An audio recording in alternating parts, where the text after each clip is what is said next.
Shalom, meus amigos, um bom dia a todos vocês nessa linda, lindíssima manhã na cidade santa de Jerusalém.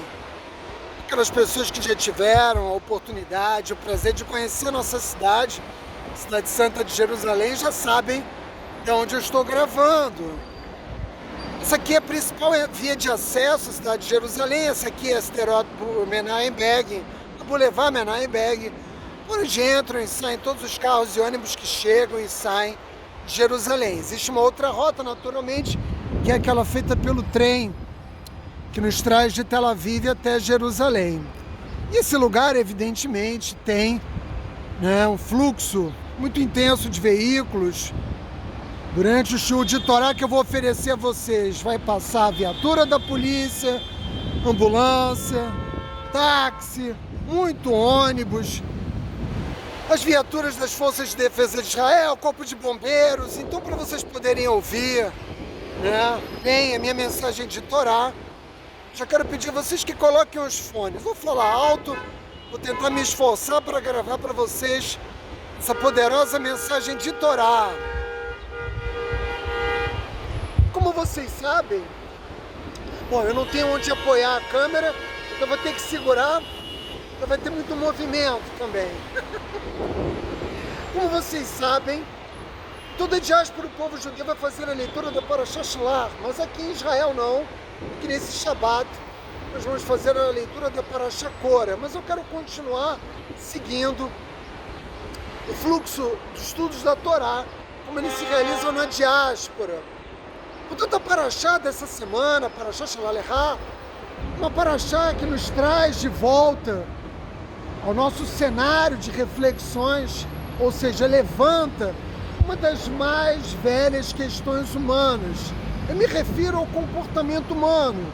E você do outro lado da câmera vai me perguntar, mas Átila, que questão é essa? Que grande dilema humano é esse que a Parashá nos oferece uma vez mais como uma reflexão? O dilema diz respeito à conduta dos seres humanos na direção de uma atitude altruísta em relação ao interesse comum versus o seu próprio interesse, o seu ganho pessoal. Vejam, todos nós, ou pelo menos quase todos nós, apoiamos o conceito geral, a ideia de altruísmo no mundo, sobretudo quando nós lidamos com assuntos públicos e, sobretudo, de bem-estar geral das pessoas. Dificilmente você vai encontrar uma pessoa que abertamente se opõe ao bem comum, que se opõe às ideias do altruísmo. Ainda assim, nós, seres humanos, continuamos a ser seres humanos. E o Talmud postula que um ser humano, dificilmente, alguns de vocês vão dizer, jamais, Átila, se afasta dos seus próprios interesses. Mas isso não é verdade. Não é verdade que nós jamais nos afastamos dos nossos próprios interesses em benefício do bem comum. Se fosse assim, o povo judeu não existiria. Toda a história do nosso povo não teria tido até aqui nenhum sentido. Mas é verdade quando o Talmud postula a ideia de que nós, seres humanos, dificilmente nos afastamos daqueles que são os nossos interesses pessoais. Até um ditado no Brasil muito comum que resume essa ideia: farinha pouca, meu pirão primeiro. Ora, meus amigos, nós estamos falando de um conflito eterno que existe no interior das nossas almas. Que conflito é esse? Conflito, que nos separa entre o bem geral de muitos e os interesses e benefícios privados de uns poucos, ou mesmo de uma única pessoa. Bom, vocês já devem ter percebido que o tema do shiur de hoje trata sobretudo daquilo que move a história humana e que, portanto, marca a nossa existência: a política, o poder, o governo e as influências que são exercidas sobre esses elementos que fazem parte, da forma como os homens organizam a sua existência. Eu vou dar um pequeno exemplo que vai nos ajudar já desde o início a entender isso. O que impede a paz entre nós, judeus, e os palestinos. O que impede são as lideranças da causa palestina. Se os líderes do Hamas e da autoridade palestina estivessem dispostos agora mesmo a abrir mão de seus privilégios, da riqueza que amealham com a guerra todos os dias, nós alcançaríamos a paz como num toque de mágica. Ela aconteceria ainda hoje mesmo, mas ela não acontece, não vai acontecer. Por quê? Porque esses líderes não estão dispostos a abrir mão dos seus interesses pessoais, né? Seus interesses próprios, pelo bem comum do seu povo. E eu devo dizer que não só os muçulmanos, os maometanos, mas também nós, judeus, temos o nosso senso de retidão, o nosso senso de consciência constantemente abalado pelos nossos interesses próprios, pelas nossas avaliações pessoais. Todo ser humano faz cálculo, meu amigo. Isso é uma reflexão interna. Muitas vezes, momentos importantes, você tinha que tomar decisões na sua vida, você teve esse dilema diante de você. Bem comum, meu interesse particular. Meu interesse particular, o bem comum. Vou fazer um cálculo aqui, o que eu ganho, o que eu perco. Nós fazemos isso o tempo todo. E você me pergunta, mas Átila, por que é assim? Por que nós fazemos isso?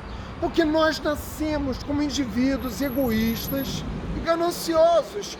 Observe uma criança pequena que ainda não tenha sido devidamente socializada, que não tenha sido socializada pelos seus pais ou dentro de uma instituição escolar, e você vai ver a forma como ela se comporta. Você vai reconhecer que, de fato, a natureza humana é essencialmente egoísta.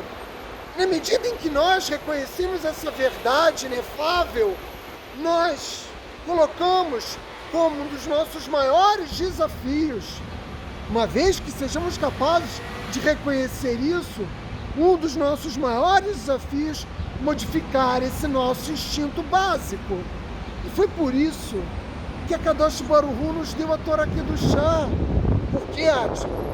Porque nelas estão as leis, nelas estão os mandamentos que existem, não para impedir o exercício da nossa liberdade, mas para nos capacitar a contrariar o nosso instinto, o instinto do mal que não está fora de nós, mas dentro de nós. Esse foi o legado deixado por Adão, Rishon e Rava, quando eles comeram do fruto da árvore do conhecimento do bem e do mal. O mal estava fora da condição humana e ele foi trazido para dentro de nós, e ele nos acompanha desde o nosso nascimento. Ele está conosco desde a nossa primeira respiração na Terra, no mundo físico. Ok? Se todos estiverem de acordo com isso, nós devemos reconhecer também que nós somos enviados a esse mundo para lutar contra a nossa natureza egoística. Cada um de nós tem a chance, assim como Adão, Rishon e Rava tiveram no início da história humana, de fazer suas próprias escolhas. Mas Átila, como eu me torno uma pessoa que no conjunto das minhas ações passo a ter uma vocação direcionada ao bem comum e não apenas aos meus interesses privados? Sim, o cumprimento das leis divinas, dos mandamentos da Torá, são um caminho, mas é preciso que você faça um esforço para incluir no seu arco, no arco da sua existência. Aproveitemos aqui justamente que estamos embaixo de um arco, né? O arco que faz transitar o veículo leve sobre trilhos, o trem urbano que circula na cidade de Jerusalém. Nós temos que incluir no nosso arco a nossa família, a nossa comunidade, nós judeus, outros judeus, todos os seres humanos de um modo geral. Nós precisamos incluir no arco, o que eu quero dizer com isso? Na nossa visão de mundo, nós precisamos incluir outros seres humanos. E é por isso que a família é tão importante, porque ela é uma escola de amor que a Hashem oferece ao ser humano. Se você é capaz de trazer almas a esse mundo e agir com altruísmo com seus filhos, com seus parentes, com seu cônjuge, você tem um bom caminho andado. na direção de amar a Kadosh Baruch Hu e amar a toda a humanidade. E na medida em que você faz isso ou não, você está escrevendo a história da sua vida, a história da sua existência aqui no mundo físico. Mas Átila, alguém já venceu esse duelo titânico e renunciou aos seus interesses pessoais pelo bem comum? Sim, meus amigos, a história do povo judeu nos oferece inúmeros exemplos, mas o mais importante de todos eles, o primeiro a vencer de uma maneira inequívoca, foi Abraão Avino. Ele, acima de todos, venceu todos os desafios que a Kadosh Baruch Hu colocou diante dele. A Torá menciona 10 grandes desafios, pelo menos 10. Os comentaristas da Torá nos remetem a 11, a 12, mas Abraão Avino venceu. E é por isso que ele é o nosso modelo. Ele é nosso pai. Ele foi o fundador do povo de Deus. Só existe judaísmo graças a Abraão Avino. Bom, se você acompanhou a minha reflexão até aqui, você vai perguntar: Átila, e a Parashá Shelach? Ora, meus amigos, qual é o tema central da Parashá? O relatório dos espiões, os Meraglim, durante o período que eles permaneceram de 40 dias na terra de Canaã. Quando eles retornaram ao acampamento de Israel, eles ofereceram ao nosso povo um relatório negativo da terra de Israel. Em relação à terra, eles disseram que ela era inconquistável, que nós jamais obteríamos êxito em vencer os desafios, né, de conquistar a terra. Ora, eles, 12 homens, um representando cada tribo, os naciinhos, os líderes, os presidentes, por assim dizer, das tribos, pelo menos 10 dos 12, fizeram um relatório negativo. Por quê? Ora, eles eram líderes das tribos. Nesse sentido, eles sabiam que quando nós entrássemos na terra de Israel, novos líderes seriam escolhidos. Ora, isso nos ajuda a entender muita coisa, graças, obviamente, à reflexão dos comentaristas da Torá. Eles temiam perder seus títulos, temiam perder suas posições. Quando isso está posto diante de alguém que tem poder, que tem influência no exercício de algum governo, o resultado é que nós turvamos a nossa capacidade de observar com clareza a realidade, suas mentes, né? Ou seja, sua visão acerca da terra de Israel ficou comprometida. E isso é uma praga. O que é uma praga, Átila? A arrogância, o autoatendimento.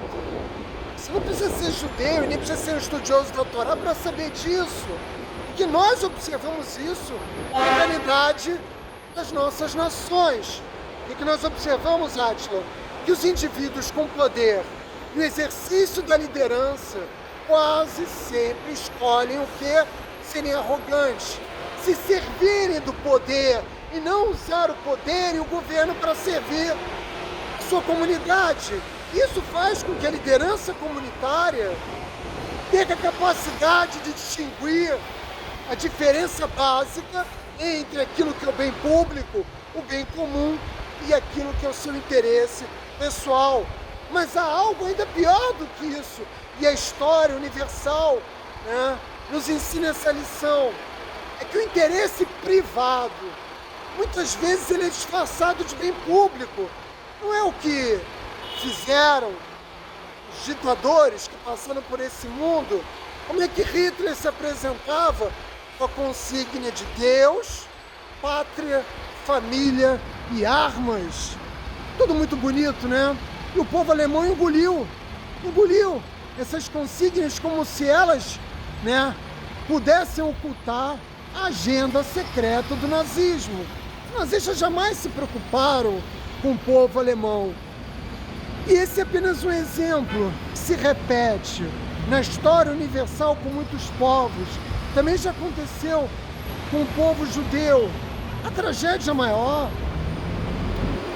é que Os espiões não tiveram a capacidade de compreender esse dilema e de fazer a sua escolha pensando no quadro geral do destino do povo judeu, porque o nosso povo, mais do que qualquer outra nação, possui um destino completamente diferente ao de outros povos. Ou seja, nós estamos nesse mundo para trazer a redenção. Nós somos os responsáveis pela revelação do Mashiach. E as escolhas que 10 líderes da tribo fizeram não prejudicou apenas eles, que morreram de uma forma terrível, como nos relata a Torá, mas trouxeram um prejuízo para toda a história humana. Quando nós buscamos na narrativa da Torá suas condutas, nós vamos ver que a queda moral desses líderes tribais chegou ao ponto deles utilizarem a falsidade e a calúnia como instrumentos para fazer valer os seus próprios interesses. E a tragédia maior de todas é que muitas pessoas seguem essa falsa liderança. O nosso povo seguiu. E qual foi o resultado disso? Calamidade. Qual foi a calamidade, Átila? Aquela geração toda se perdeu nas areias do deserto. 600 mil homens, com raríssimas exceções, ficaram pelo deserto e uma nova geração teve de entrar na terra de Israel. Ora, as lições são evidentes. A Torá é quase autoexplicativa, né? Sobretudo quando nós cotejamos os comentaristas da Torá.